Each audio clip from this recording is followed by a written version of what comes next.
Ginisa sa Senado si Energy Secretary Sharon Garin dahil sa pagpapatupad ng 2-day work week sa kanyang ahensya. Sa gitna po yan ng krisis sa langis sa bansa. At mula sa Senado, may express report sa pamamagitan po ng telepono si Mean Los Baños. Mean, ano ba ang paliwanag dyan ni Secretary Garin?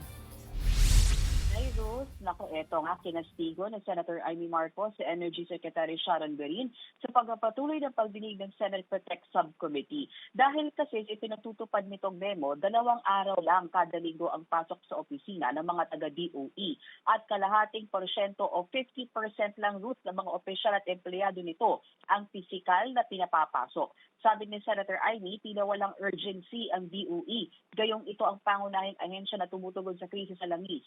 Giit naman ng Secretary Garin, wala silang napapabaya ang trabaho kahit work from home sila kadalasan. At kaya raw sila nagpapatupad ng 2 days lang na physical work ay dahil nagtitipid nga sila ng enerhiya. Pakinggan natin, Ruth, ang kanilang mga pahayag.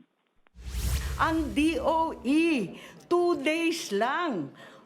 Tama ba yun? Parang wala kayong urgency sa katawan, ayos lang. Can you please explain the rationale for this madness? At nagagalit ang tao, 2 araw lang kayo magtatrabaho sa harap ng krisis? Mr. Chair, work from home doesn't mean that we don't work, ma'am. We work every day. We meet every day, even in weekends. We haven't stopped actually for 8 weeks already. Samantala, Ruth, may reaksyon naman si Secretary Garin tungkol sa bagong pahayag ni US President Donald Trump na haharangin ito ang mga papasok at palabas ng Iranian ports matapos ng bigong magkasundo ang US at Iran at tapusin ang gera.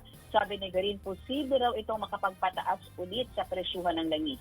Hindi lang kasi anya international trade ang nakakaapekto sa presyuhan ng langis, kundi pati ang mga anunsyong ginagawa ni Trump. Narito ang pahayag ni Secretary Garin, pakinggan natin. This week we have a big rollback. Unfortunately, Trump again announced something, and then I think I've seen in the charts that the prices of oil is again starting to go up. So we will observe again. Samantala, Ruth, may mga nilatag ng solusyon ng DOE. Dapat daw ang mga bibiling sasakyan ng gobyerno ngayon ay electric vehicles na. Dapat din daw magkaroon ng weekly Earth Hour ng gobyerno at pribadong sektor para makatipid sa enerhiya. Isinusulong rin ng DOE na pag-aralan ang pagkakaroon ng regulasyon sa presyuhan ng langis, lalo kapag may krisis. Sa ngayon, umuusad na raw ang government-to-government transactions para masigurong hindi magkukulang ang supply ng produktong petrolyo sa bansa. Balik sa iyo, Ruth. Yan po ang express report ni Mean Los Baños. Mga kapatid, Ruth Cabalpo, para sa mabilis na pasada ng mga balitang dapat niyong malaman, mag-follow at mag-subscribe sa social media pages ng News 5.